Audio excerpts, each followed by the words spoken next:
یہ کائنات کی بہت بڑی حقیقت ہے کہ جس کو مشکل آئی ہے نا اس کے لیے اللہ آسانی بھی فرمائے.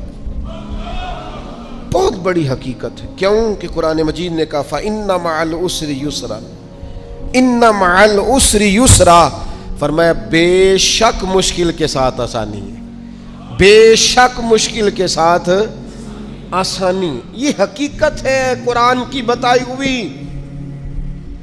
اس لیے جہاں جہاں بھی مشکلات ہیں وہ سمجھ لیں کہ بڑی جلدی یہ مشکلات دروازہ بنے گی، اور جیسے ہی دروازہ کھلے گا سامنے آسانیاں نظر آئیں گی.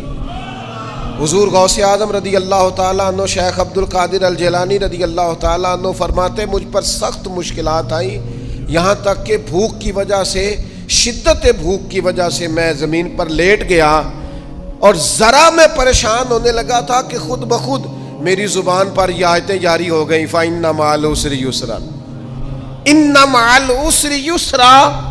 فرمایا میں آیتیں پڑھ رہا تھا، اٹھ کے بیٹھا، چلنے لگا، کام میں لگ گیا، چند ہی دنوں میں اللہ نے ساری مشکلات کو آسان فرما دیا. یہ حقیقت ہے. اس حقیقت کو کبھی جھٹلانا، گھٹن جتنی زیادہ ہو ہوا پھر اتنی. مسلمانوں نہ گھبراؤ، خدا کی شان باقی ہے، ابھی اسلام زندہ ہے، ابھی قرآن باقی ہے. یہ جتنی مشکلات ہیں یہ اپنے پہلو میں آسانیاں لے کے آیا کرتی. میں کسی زمانے میں بڑی سخت تکلیف کا شکار تھا، تو میری والدہ بڑے دبے لفظوں میں کبھی کبھی ماتھا چوم کہتی پتر اللہ نے اتنا دینا ہے سانبے ہی نہیں جانا. تو وہ چلے سادے لوگوں کا جملہ ہے، اور اس جملے کے اندر ابھی بھی اتنے معاملات ہیں یہ کنٹرول کے، انتظامات کے، میں واقعی نہیں سنبھال سکتا. وہ کئی سارے لوگ ملیں تو تب سنبھالے جاتے ہیں. بھائی ہر مشکل اپنے دامن میں آسانی رکھتی ہے. ڈسٹرب نہ ہو، مینٹلی طور پر پریشان نہ ہو. جیسے ہی مشکل آئے قرآن کا یہ فیصلہ ہے کہ وہ اپنے ساتھ آسانی لے کے آئے گی. اور ایک اور حقیقت بھی اچھی طرح سمجھ لیں، رزق بندے کو تلاش کرتا ہے. آپ کو گھر سے نکلنا ہے، کوشش کرنی ہے، محنت کرنی ہے، لیکن جو جائز نہیں اس کی طرف ہاتھ نہیں بڑھانا، اس لیے کہ جو آپ کا ہے وہ تو آپ کو ڈھونڈ رہا ہے. بس آپ نے کوئی کاروبار شروع کیا نہیں، تھوڑی سی محنت کی نہیں، تو وہ جو آپ کا رزق ہے نا وہ آپ کو تلاش کر رہا ہے، وہ ڈھونڈ رہا ہے، وہ آپ تک پہنچ جائے گا. یہ اتنی بڑی. وہ بہت سارے دوست آ کے کہتے ہیں مجھے کسی نے کہا تجھے بندش کر دیا، تو پہلے بھی کہہ چکا ہوں یہ ہو سکتا صحیح ہے اللہ نے بھیجا تھا آپ کی طرف اور رستے میں کسی بندے نے روک دیا. یہ کیسے ہو سکتا ہے؟ اتنی کمزور بات کیسے کر سکتا؟ اللہ نے بھیجا تھا بندے نے بندش کرا دی، یہ کیسے ہو سکتا ہے؟ کوئی بات کو سمجھیں، بھیجنے والا مالک ہے. سنیں رسول اللہ صلی اللہ علیہ وسلم کا اتنا قیمتی فرمان. غربت کے ہاتھوں پریشان ہونے والے اور یہ کہنے والے کہ کئی کاروبار شروع کیے ہیں میرا چلتا نہیں، جو قدم آگے رکھتا ہوں پیچھے جاتا ہے، وہ یہ اس حدیث کو ذرا سنیں اور اپنے ذہن سے ان ساری آزمائشوں کو نکالیں. اللہ کے پیارے رسول علیہ السلام نے فرمایا رزق بندے کو اسی طرح تلاش کرتا ہے جیسے موت بندے کو تلاش کرتی ہے. یہ جہاں بھی ہو، جس مقام پہ بھی ہو، جب وقت آتا ہے تو موت پہنچ جاتی ہے نا.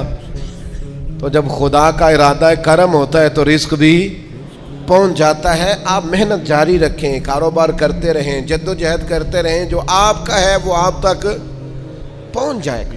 اپنی زندگی میں حقیقت پسند بنے. یہ ایسے ہی دوسروں کے پیسوں پر موج کرنے کا ارادہ ترک کر دیں، کسی اور کے گھر جا کے پیٹ بھرنے کا خیال اپنے دل سے نکال دیں. حقیقت پسند بنے، جو آپ کا ہے وہ انشاءاللہ. حضرت مولا علی شیر خدا رضی اللہ تعالیٰ عنہ نے نا ایک انار اللہ کے بارگاہ میں کسی غریب کو دیا انار، تو آپ فرماتے تھے مجھے اس کے بدلے 10 آئیں گے، چونکہ قرآن کہتا ہے ایک کے بدلے 10. تو دروازے پہ ایک شخص آئے دینے کے لیے، وہ دیا آپ نے، تو ایک شخص صاحب انار لے کے آئے، تو انہوں نے مولا علی شیر خدا کو 10 دیے. آپ فرمانے لگے یہ نہیں ہمارے. کہنے لگا آپ کے ہیں؟ فرمایا ہمارے نہیں. کہا آپ کے ہیں؟ یہ ذرا یقین کا حسن دیکھیے. فرمایا ہمارے نہیں. کہا جناب آپ کے ہی ہیں؟ فرمایا نہیں، ہمارے تو آنے تھے 11. چونکہ ایک کے بدلے میں اللہ نے 10 دینے تھے، ایک ہمارے والا اور 10 اللہ کی طرف سے انعام آنے والا. اس شخص نے جیب میں ہاتھ ڈالا, کہنے لگے اے شیر خدا, آپ کے یقین کامل پہ بھی قربان جاؤں, میں 11 ہی لایا تھا, بس دیکھ رہا تھا شیر خدا کیا فرماتے ہیں. آپ کا یقین, آپ کا اللہ کی ذات پر بھروسہ, کیا خوبصورت انداز ہے. محنت تو کی ہے کسی کے گھر میں, مزدوری تو کی ہے کسی کے ہاں, نوکری تو کی ہے کسی کے ہاں, لیکن وہ کی کسی بندے کے ہاں ہے, رزق بارہ اللہ عطا کرے. میرا خیال ہے اگر یہ ذہن بن جائے تو یہ جو ہم روز شکوے کرتے ہیں نا, فلانا ظالم ہو گیا, فلانا جابر ہو گیا, فلانا فاسق ہو گیا, اگر کوئی ہے تو ظاہر ہے وہ اپنے جرم کی سزا پائے گا, لیکن ہم اس آزمائش سے بھی باہر آ جائیں. زندگی حقیقت پسندوں والی گزاریں. خیالات کی دنیا, خوابوں کی دنیا, لوگوں پر بھروسہ, بندوں سے امیدیں, مخلوق خدا پر توجہ, اتنے مل جائیں گے, اتنے آ جائیں گے, فلانا اتنی مہربانی کر دے گا, ان ساری جو ہماری حقیقت پسندی سے دوری ہے, اس ساری چیز, یہ ساری خوابوں کی دنیا ہے. آپ حقیقت کی دنیا میں آئیں, زمین پر آئیں. کبھی بھی وہ کسی نے کہا تھا محبت کو سمجھنا ہے تو نہ سے خود محبت کر, کنارے سے کبھی اندازہ طوفان نہیں ہوتا, پانی میں اترے تو پتہ چلتا ہے پانی کتنا کتنا ہے. اس لیے عزیز بھائی, میری بالخصوص نوجوانوں سے گزارش ہے, حقیقت پسند بنو یار. آپ جو نہیں ہیں وہ بننے کی ضرورت, بہت پہلے کہا تھا, پھر کہتا ہوں. ایک بزرگ کہتے ہیں میں ہر ایک سے نصیحت لے لیتا تھا. ایک طوائف گزر رہی تھی تو وہ بھی مجھے نصیحت کر گئی. میں نے اسے کہا کہ پردہ کر, اللہ سے ڈر. اس نے ایسا جواب دیا کہ کئی گھنٹے بابا جی بے ہوش رہے. کہتے میں نے کہا پردہ کر, اللہ سے ڈر. تو کہنے لگی حضور معاف کرنا, آپ نے ایک بات کی ہے تو ایک میں بھی کر لوں. میں نے کہا بیٹا کر لو. تو کہنے لگی میں انشاءاللہ توبہ بھی کروں گی, پردہ بھی کروں گی, پر ایک بات کرنی ہے, میں جو ہوں وہی کہلاتی ہوں. آپ بتائیے آپ جو کہلاتے ہیں آپ وہ ہیں کہ یہاں ڈھونگ رچایا ہوا ہے؟ سچ بتائیں. لوگ تو آپ کو ولی اللہ مانتے ہیں, درویش, صوفی, فقیر, خدا ترس مانتے ہیں. آپ نے ڈھونگ رچایا جہاں آپ ہیں بھی. فرماتے اللہ اکبر کا اور بے ہوش ہو کے زمین پہ گر پڑا, اور پھر میں اسے ڈھونڈتا رہا. زبان خلق کو نکارائے خدا سمجھو. او بھائیو, حقیقت پسند بنو. یہ جو ہم نے بہانے بازی اپنے ساتھ لگائی ہوئی ہے, اپنے ساتھ دھوکہ کرنا چھوڑ دو, اپنے آپ کے ساتھ ظلم چھوڑ دو, اپنے آپ کے ساتھ زیادتی چھوڑ دو, اپنے آپ کے ساتھ جان بوجھ کر خوش فہمیوں میں زندہ رہ کر عمل سے دور ہونا اور اپنے لیے معاذ اللہ قیامت کی سزائیں اکٹھی کرنا, اسے چھوڑ دو. حقیقت حال پر میں, اللہ مجھے معاف کرے, خدا نہ کرے میرے منہ سے کوئی ایسی بات نکلے. یہاں لوگ بچے داخل کرانے آتے ہیں, کہتے ہیں یہ بچہ داخل کر لیں, حفظ کرا دیں, ہماری بخشش کا ذریعہ بن جائے گا. تو میں کہتا ہوں آپ کی ابھی 35-40 سال 45 سال عمر ہے, آپ اپنی بخشش کے لیے خود تیاری کیوں نہیں کرتے؟ یہ بچہ آپ کی بخشش کے تو کرائے گا, حدیث میں موجود ہے. لیکن میرے بھائی یہ کیا بات ہوئی, آپ نہ جائز دیکھیں نہ ناجائز دیکھیں, نہ نماز کا خیال کریں نہ حدود اللہ کا خیال کریں, اور آپ نے ذہن بنا لیا ہے کہ بچہ داخل کرا دیا تو بخشا دے گا. اور وہ جو بخشانے والی بات ہے نا مشکات میں, اس کے بھی لفظ کیا ہے؟ فرمایا جو قرآن مجید کو پڑھے اور قرآن کے حلال کو حلال جانے اور حرام کو حرام جانے, وہ اپنے خاندان کے 10 بندے لے کر جنت میں جائے گا. میں انکار نہیں کرتا, یہ بہت بڑی بشارت ہے, حافظ بندے جنت میں لے کے جائیں گے. اور اعلیٰ حضرت نے لکھا ہے عالم دین کے شاگردوں کی تعداد آسمان کے تاروں کے برابر بھی ہوئی تو اللہ عالم کی سفارش ان کے حق میں قبول فرمائے گا. یہ بات درست ہے, پر یہ کہ آپ بھروسہ کر کے بیٹھ گئے. حضرت ابو ہریرہ رضی اللہ تعالیٰ عنہ نے کہا تھا حضور جو کلمہ پڑھے گا جنت میں جائے گا. تو یہ روایت میں بیان کر دوں تو حضرت عمر قریب تھے, عرض کی حضور اس طرح تو لوگ عمل کرنا چھوڑ دیں گے. تو حضور نے فرمایا ابو ہریرہ رہنے دو, ان کو وہی باتیں بتاؤ جو عمل کے قریب کریں. بڑی خوش فہمیاں ہیں, نا عاقبت اندیشیاں ہیں. کبھی کبھی لوگوں کی باتیں سن کے ہم حیران ہو جاتے ہیں کہ یار چھوڑ دیں, آپ حقیقت پسند بنیں, حقیقتوں کا سامنا کریں. ہم دیہاتی لوگ ہیں, ہم دیہاتوں میں دیکھتے تھے لوگ شادی بیاہ کے موقع پر قرض اس بنیاد پر اٹھا لیتے تھے کہ مجھے اتنی سلامی بھی تو اکٹھی ہو جائے گی نا، لیکن قرض تو اکٹھا ہو جاتا تھا پر سلامیاں اکٹھی نہیں ہوتی تھی۔ اس کا لازمی نتیجہ پریشانی، آزمائش، مطالبہ کرنے والوں کی سختی، قرض کے نیچے دبا ہوا انسان، یہ اس کا لازمی اور فوری نتیجہ نکلا کرتا تھا۔ میرے بھائی، حقیقت پسند بڑھیں۔ سب سے پہلے اور سب سے بڑی اس حقیقت کو سمجھ لیں کہ اس کائنات کا خالق اللہ تعالیٰ، یہ سب سے بڑی حقیقت ہے۔ اس حقیقت کے سائے میں جو لوگ زندگی گزارتے ہیں وہ لوگ کبھی بھی دشواریوں کا شکار نہیں ہوتے، کبھی بھی الجھاؤ کا شکار نہیں ہوتے۔ سب سے بڑی حقیقت یہ ہے کہ اللہ ہمارا رب ہے، خالق ہے، مالک ہے، رازق ہے، اور پھر سب سے بڑھ کر رحمان ہے اور رحیم ہے، پھر سب سے بڑھ کر غفار ہے اور ستار ہے۔ اس حقیقت کو سمجھ لیں۔ اللہ تعالیٰ نے قرآن مجید میں اس حقیقت کا اس طرح اظہار فرمایا، کیف تکفرون باللہ وکنتم امواتا فاحیاکم، تم کس طرح اللہ کا انکار کرتے ہو حالانکہ تم بے جان تھے، اس نے تمہیں زندگی عطا کی، کچھ نہیں تھے تم، عدم میں تھے، اس نے تمہیں وجود دیا، اور پھر ارشاد فرمایا ثم یمیتکم ثم یحییکم، پھر تمہیں مارے گا اور پھر تمہیں زندگی عطا کرے گا، ثم الیہ ترجعون، پھر تمہیں اسی کی طرف لوٹ جانا ہے۔ کبھی اس حقیقت سے کوئی شخص آنکھیں نہیں پھیر سکتا کہ یہ جو اس کا اپنا وجود ہے یہ بھی سارے کا سارا اللہ تعالیٰ کی مشیت اور اس کی رضا پر مبنی۔ اس نے اپنا وجود بھی اپنی مرضی سے تشکیل نہیں دیا، قد کاٹ اپنی مرضی سے تشکیل نہیں دیا، حسن و جمال اپنی مرضی سے تشکیل نہیں دیا، تو پھر کیسی عجیب بات ہے یہ روزمرہ کے معاملات اپنی مرضی سے تشکیل دینا چاہتا ہے۔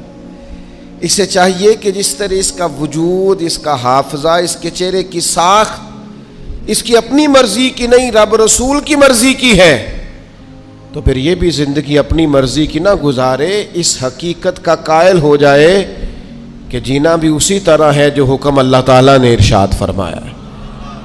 لیکن زندگی اللہ کی دی ہوئی، رزق اللہ کا دیا ہوا، سانسیں اللہ کی دی ہوئی، لوگ جینا اپنی مرضی سے چاہتے ہیں۔ یہ حقیقت پسندی سے دور بات ہے۔ جس شخص نے جو مشینری بنائی ہے آپ اسی سے پوچھیں گے اس کو کیسے چلانا ہے، آپ اسی سے دریافت کریں گے کہ کیا چیز استعمال کرنے سے صحت ٹھیک ہوگی، کیا استعمال کرنے سے خراب ہوگی، آپ اسی طبیب حکیم کے مشورے سے چلیں گے۔ ہم من چاہی زندگی چاہتے ہیں تو سب سے پہلے تو اس حقیقت کو سمجھ لیں کہ کائنات کا رب، اور جب بنائی اسی نے ہے تو چلے گی بھی اسی کے حکم کے ساتھ۔ دوسری بات،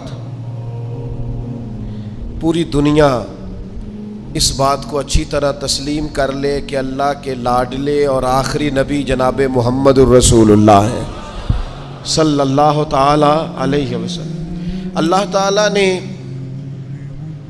ساری رعنائیاں، ساری خوبصورتیاں، سارا وقار اور ساری عزتیں نبی پاک کی غلامی میں جمع کر دی۔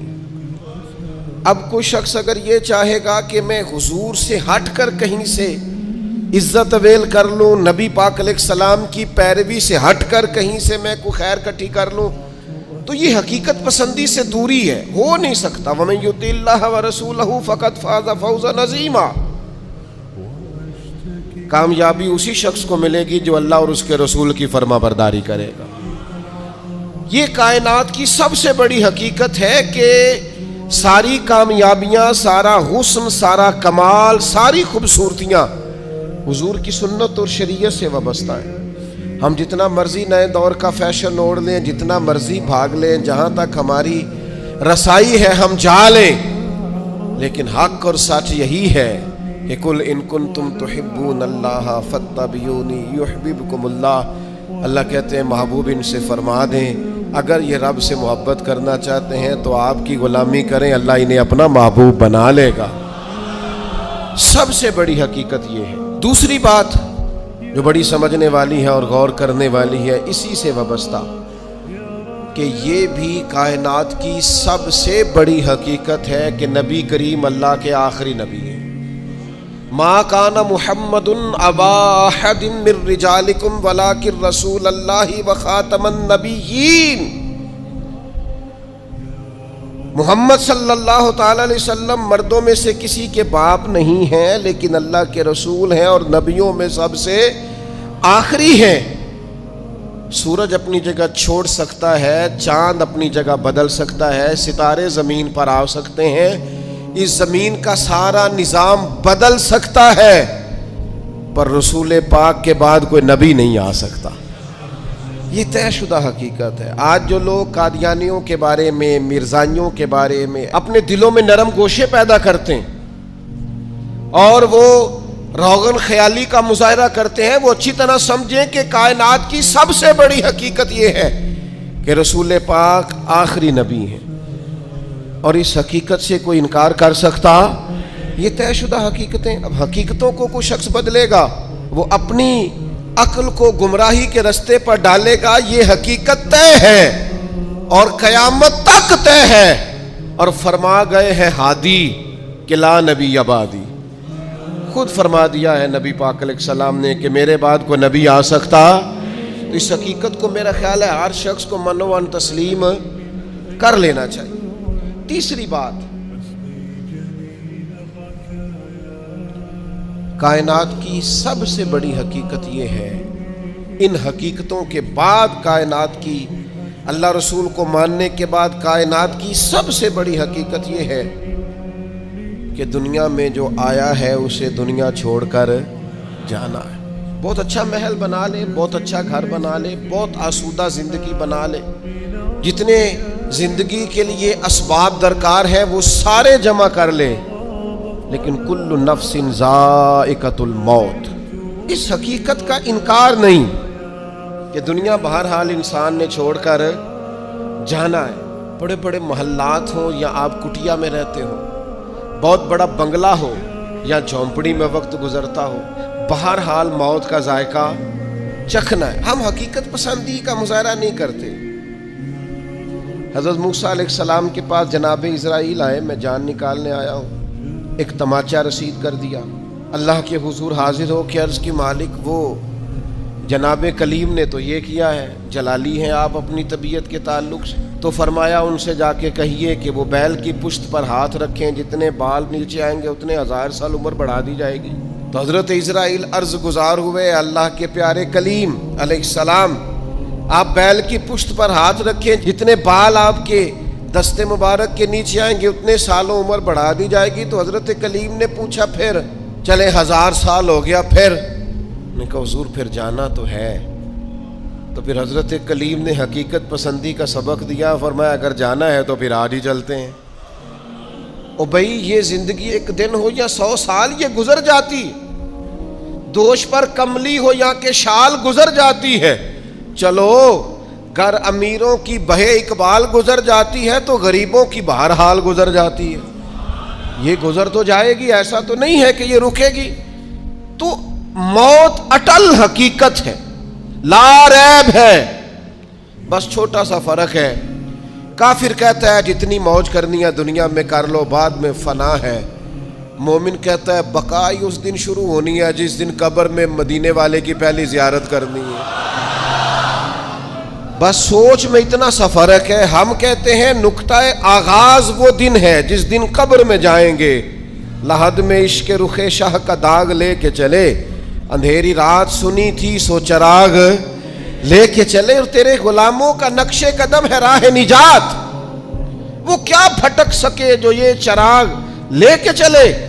مومن اپنی زندگی کو مرتب کرتا ہے، وہ سمجھتا ہے یہاں مجھے اللہ کی رضا کے مطابق جینا ہے، اپنے مالک کریم کے حضور سجدہ ریز رہ کر، سرنگوں رہ کر وقت گزارنا، اور پھر قیامت کے دن اللہ کا فضل اور اس کا کرم مجھے نصیب ہو جائے گا.